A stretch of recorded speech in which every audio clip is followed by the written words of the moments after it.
రోహిణి అయితే బట్టలు మడతెడుతూ ఉంటుంది. అలా రోహిణి బట్టలు మడతెడుతూ ఉండగా అక్కడ మనోజ్ వచ్చి రోహిణిని చూస్తూ రోహిణిని అయితే హగ్ చేసుకుంటూ ఉంటాడు. అలా రోహిణిని అలా చూసి దగ్గరగా తీసుకునేసరికి రోహిణి ఒకసారిగా షాక్ అవుతూ ఉంటుంది. ఏమైంది మనోజ్కి, ఎందుకు ఇలా ఎంత దినగా ఫీల్ అవుతున్నాడు, ఎంత ఎమోషన్ అవుతున్నాడు ఏంటి అని అయితే అనుకుంటూ ఉంటుంది.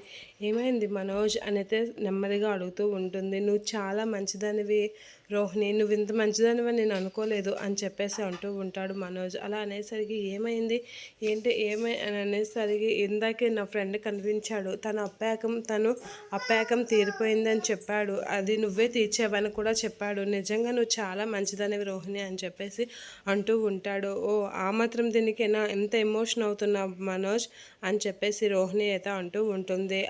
మరి కాక నా నా నేను ఉద్యోగం చేయలేదని నువ్వు బాధపడడం కాకుండా నన్ను బాధ పెట్టకుండా నాకు ఎప్పుడు మంచిగా చేస్తున్నావు, నాకు ఎప్పుడు నా నుంచి నువ్వు ఏ సాయం అందకపోయినా నువ్వు మాత్రం నాకు ఎప్పుడు ఏదో ఒక విధంగా సాయం చేస్తూనే ఉన్నావు అని చెప్పేసి అయితే అంటూ ఉంటాడు. అలా అంటూ నిజంగా నువ్వు నాకు లక్కీ రోహిణి అని చెప్పేసి అంటూ ఉంటాడు. సరే మనోజ్, మన ఇద్దరం ఎప్పుడు ఆ మాత్రం అర్థం చేసుకోకపోతే ఎలా అని చెప్పేసి అంటూ ఉంటుంది రోహిణి. నువ్వు అర్థం చేసుకున్నా నీకు ఎప్పుడు నా నుంచి ఎటువంటి సాయం అందలేదు, అదే నా బాధ అంతా అని చెప్పేసి మనోజ్ అయితే అంటూ ఉంటాడు.